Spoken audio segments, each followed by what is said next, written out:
Olá, você que me segue no Rodrigo Silva Arqueologia. Estamos de volta aqui para mais um bate-papo semanal sobre a Palavra de Deus e sobre lições que podemos tirar para a nossa própria vida. E hoje eu gostaria de, em meio a essa chuva que cai, essa natureza em redor, comentar um pouco com vocês a respeito de algumas emoções que eu pensava que eram exclusivas minhas, mas hoje percebo que são mais comuns do que eu imaginava. Principalmente emoções que nos fazem questionar por que nós nascemos, como nascemos e onde nascemos. Eu me deparo com muitas pessoas, e estou falando isso quase que na primeira pessoa do singular, é uma autobiografia que eu estou expondo para vocês aqui, que quando olham para a sua vida, o pai e a mãe do qual eles nasceram, a família na qual eles foram gerados, se é que se pode se chamar de família em alguns momentos, essas pessoas questionam por que Deus permitiu que eu nascesse assim. Eu confesso perante todos vocês que a minha biografia não é algo muito fácil de ser contado. Muitas pessoas pedem assim, Rodrigo, conte a sua história, a gente gostaria de saber. Às vezes numa pregação, numa palestra aqui, ali, eu dou flashes de coisas que aconteceram comigo, mas nunca contei de maneira geral e não sei se ainda estou preparado para isso, para escrever um livro com a minha própria história, do começo até hoje. Mas alguns flashes eu consigo dar para vocês. Lógico que frutos de uma transformação da graça de Deus e também de muita terapia. Sim, terapia. A ajuda dos profissionais de saúde mental não é dispensável. Eles são usados por Deus para nos ajudar. Muitas pessoas pensam erroneamente que tudo se resolve com oração, leitura da Bíblia e jejum. Embora esses três elementos são fundamentais na vida do crente, Deus não faz com que estes sejam um substituto da busca por profissionais de saúde, médicos. É interessante notar que muitas vezes na Bíblia, ou talvez na maioria dos casos, os milagres que Deus operou sempre foram intermediados por seres humanos. Você já parou para pensar nisso? Deus poderia, ele mesmo, ter aberto o Mar Vermelho, mas ele pediu que Moisés erguesse o cajado. Ele poderia, ele mesmo, Deus, ter feito a ressurreição do filho da viúva, mas ele usou o profeta. Por que Deus usava sempre seres humanos como intermediários entre a sua ação miraculosa e a necessidade do povo? Para mostrar que não é falta de fé eu depender de um irmão, de uma irmã, humanos como eu. Sendo assim, se Deus pôde usar o profeta do passado para ressuscitar uma criança, para abrir o Mar Vermelho, por que ele não pode usar um médico hoje para me curar, uma psicóloga para me orientar, alguém da área de saúde mental para me ajudar? Então não pense que os milagres acontecem única e exclusivamente entre você e Deus. O universo é muito mais do que eu e Deus. E para chegar ao Altíssimo, eu tenho que passar pelo meu irmão, que é tão fraco e pecador como eu mesmo. Talvez esta é uma forma que o Criador tem de mostrar que nós não podemos achar que nos bastamos em nós mesmos.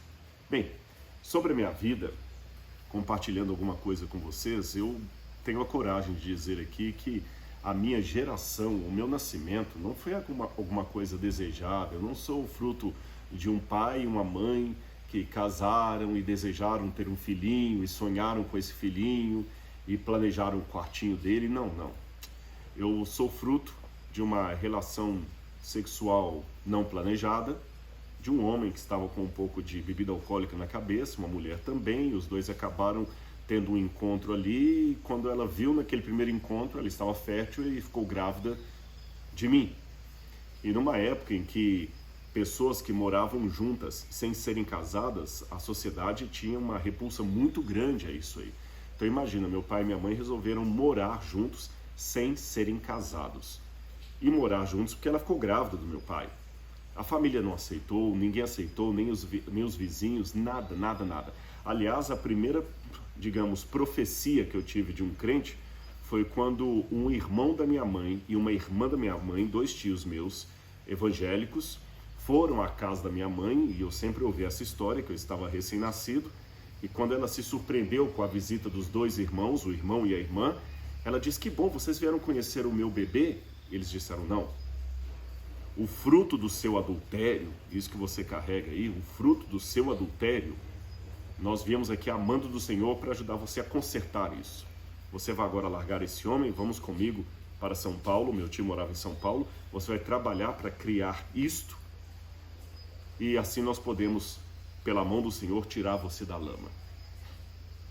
Como ela não aceitou ir com eles, preferiu continuar vivendo com meu pai, a profecia continuou. É uma pena, dizia o meu tio evangélico, porque o Senhor me mostrou que o meu filho é soldadinho de Cristo lá em São Paulo, mas esse que você carrega aí será um bandido que trará muita dor para você e para todo mundo, porque ele é fruto de um adultério, não foi algo desejado por Deus.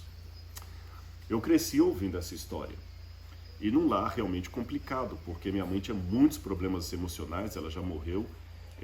Eu acredito em algo próximo à bipolaridade, embora eu sei que o termo bipolar hoje é um termo um tanto em desuso, tem que ser melhor explicado, mas com muitos problemas emocionais. Um irmão mais velho, por parte de mãe, que não era filho do meu pai e que praticava muita violência doméstica contra mim. O meu pai também, que às vezes naquela situação toda ficava um pouco omisso emocionalmente. Ou seja, eu não hoje vou mentir para vocês em dizer que a minha história é um conto de fadas. Eu nasci num lar que era uma pocilga emocional. Graças a Jesus, a profecia do meu tio não se cumpriu. Eu não me tornei um marginal, pelo contrário. Eu fui conhecer esse tio quando eu já estava com 16 anos e já era adventista. E um dia ele veio me conhecer e ele tomou surpreso o fato de que aquela criança, sobrinho dele, que ele nunca viera ver, estava agora aceitando pregar a Bíblia e queria um dia ser um pastor. Mas, resumindo a história assim, pode parecer muito simples, mas eu guardei e ainda guardo algumas sequelas dessa criação tão problemática do ponto de vista emocional, sabe? Até hoje eu tenho alguns problemas, às vezes a minha cervical é muito tensa, porque a minha infância toda foi com tensão dentro de casa, sempre tenso. Sabe aqueles animaizinhos da África que a gente vê assim, que ele está sempre estressado olhando assim, o suricato, né? Eu sempre vejo esses filmes, eu vejo esses animaizinhos, eu me identifico com eles, porque eles acordam. Eu já vi alguns desses documentários do Animal Planet, que eles estão com a adrenalina a mil, porque eles estão sempre olhando assim se o predador não vai pegá-los. Eu me identificava com aquele bichinho ali, porque todos os dias era uma tensão emocional muito grande. Sabe o que é você ter 4, 5, 6 anos de idade e a sua mãe dia após dia falar com você assim, olha aqui, levantar o travesseiro, mostrar um punhal e falar, tá vendo esse punhal? Hoje à noite eu vou matar seu pai. Imagine isso na cabeça de uma criança. Imagine um dia que esse irmão que eu descrevi chegou em casa bêbado e eu estava assistindo um programa de TV, ele trocou o canal porque ele queria ver uma outra coisa e eu fui reclamar com meu pai foi falar com ele bateu no meu pai. Quem estuda psicologia sabe como é terrível isso para criança na época que o pai é o herói, e ver o pai apanhando e aquela coisa toda, e o meu irmão batendo no meu pai pulando o muro para a casa do vizinho, a polícia sendo chamada, o caburão vindo, levando o meu pai e o meu irmão juntos. Eu vi meu pai entrando no caburão da polícia. Numa outra feita também que ele bateu no meu pai fugiu, eu lembro do chinelo do meu pai ali colocado, ele correu e largou um dos chinelos para trás. Até hoje, é interessante, se passaram tantos anos, toda vez que eu vejo um chinelo largado no chão, ou um barulho de uma porta batendo, eu me lembro de alguma violência da minha casa. Do meu irmão batendo no meu pai correndo, minha mãe provocando meu irmão para bater no meu pai, porque ela falava muitas vezes, hoje eu vou contar para o seu irmão que eu vi seu pai com uma outra mulher. Todo esse caldeirão de emoções negativas trouxeram muita dor, muito problema de autoestima e muito questionamento. Um dos questionamentos que eu fazia já depois de ter me tornado adventista, quando eu ouvia o pastor Alejandro Bulhon dizendo, você é a coisa mais linda de Deus, eu confesso que eu ouvia intelectualmente aquela mensagem dele, mas emocionalmente era difícil aceitar. Eu lembro de um outro pastor, Rubens Rogério, que uma vez pregou em Belo Horizonte, ele falava assim, você é o sonho de Deus. Eu falei, mas como eu posso ser o sonho de Deus? Como eu posso ser a coisa mais linda de Deus? Como eu posso ter sido desejado por Deus? Porque, raciocine comigo, aquela relação sexual do meu pai e da minha mãe estava diametralmente oposta ao que a Bíblia coloca. Não foi uma relação de amor, de alguém que tinha uma aliança um com o outro. Não, foi uma situação que aconteceu. Os dois ali encontraram ele meio bêbado, ela meio bêbada, eles nem tinham nada um com o outro, daqui a pouquinho aconteceu, olha, lembra ontem? Pois é, agora eu tô grávida, então eu vou assumir a criança. Foi mais ou menos uma coisa assim. Se eu disser que Deus desejou aquilo, eu estou jogando fora toda a moral bíblica acerca do sexo. Se eu enfatizar a moral bíblica acerca do sexo, então eu digo que Deus não desejou aquilo. Se ele não desejou aquilo, o espermatozoide que fecundou o óvulo que tornou o Rodrigo também não foi desejado por Deus. Como é que eu posso ser o sonho de Deus? Como eu posso ser a coisa mais linda de Deus? Até que eu comecei a perceber algumas coisas que eu gostaria de compartilhar com vocês e que me ajudaram muito. Eu estou compartilhando essas coisas não é por autocomiseração. Não, eu não me sinto vítima. Pelo contrário, eu me sinto vitorioso. Não é vitimismo isso aqui, não é para você ter dó de mim. É para talvez inspirar você, porque eu descobri que muitas coisas a gente consegue mais autoridade no coração do outro pela nossa experiência do que pelo currículo Lattes. O título de doutorado, mestrado, pós-doutorado, especialização pode até trazer algum status quo na sociedade acadêmica, nas palestras que você dá, mas no dia a dia, talvez o que faz diferença é você saber que eu sou tão humano como você e eu consegui chegar lá. Não sei se cheguei lá no finalmente, mas estou a caminho de. E você pode ir comigo também. Então a primeira coisa que eu descobri olhando pela Bíblia é que Deus é um especialista em reciclagem. Deus é um especialista em tirar bênçãos de coisas que ele não desejou.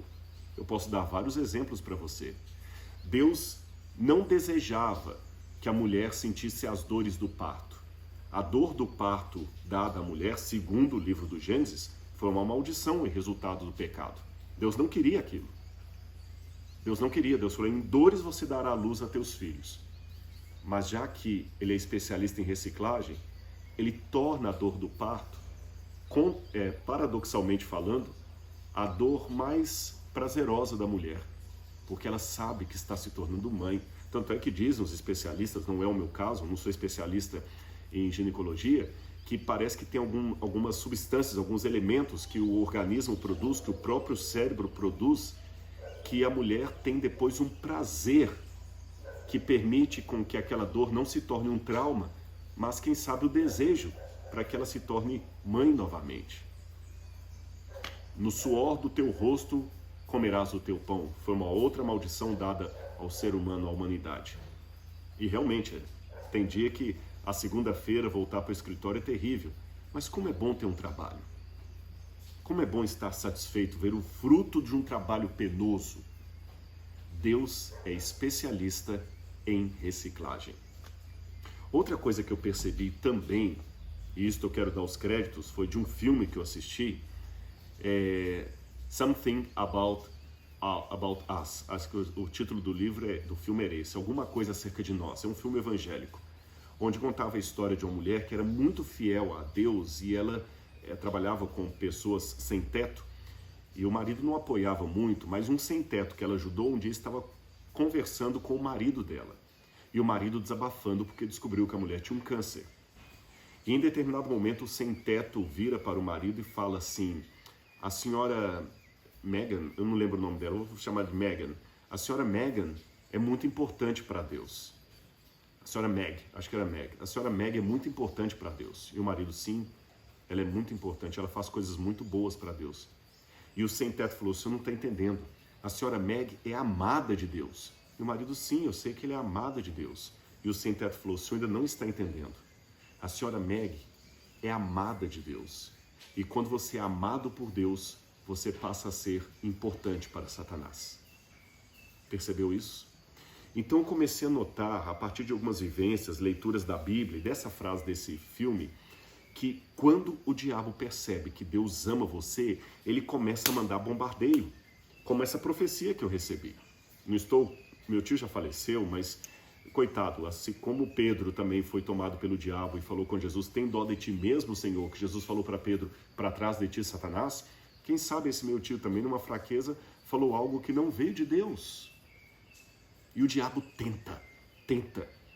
Então, quando vem os problemas do diabo na minha vida, não é porque eu sou um desgraçado, um miserável. De repente, é justamente porque eu sou importante para Deus. E, de certa forma, eu tenho o privilégio de, numa situação mínima, repetir em minha vida a experiência do Cristo. Porque Cristo também era importante para Deus, amado de Deus, e por ser amado de Deus, Cristo se tornou importante para Satanás. Importante em que sentido? Eu tenho que destruir esse homem. Por isso que Satanás tentou destruir Jesus desde a infância.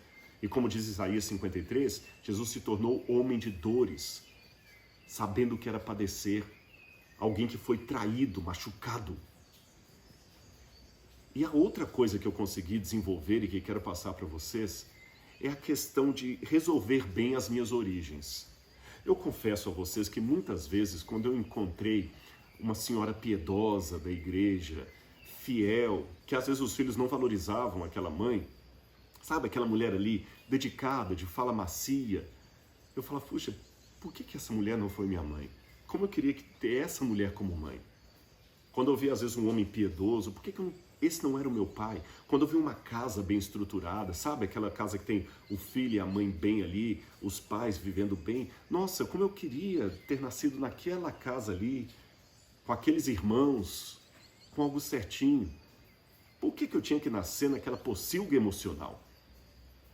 E olhando a vida de Jesus, eu notei que isso poderia ser questionado em relação a Cristo também. Quando você vai a Mateus capítulo 14, vai contar sobre os irmãos de Jesus. Mateus capítulo 13, versículos 53 em diante. Diz assim: quando Jesus acabou de contar estas parábolas, Mateus 13, 53, retirou-se dali. E chegando à sua terra, ensinava-os na sinagoga, de modo que se maravilhavam e diziam: de onde vem essa sabedoria, esses poderes miraculosos? Não é este o filho do carpinteiro? A sua mãe não se chama Maria, seus irmãos não são Tiago, José, Simão e Judas? Todas as suas irmãs não vivem entre nós? Então, de onde vem tudo isso?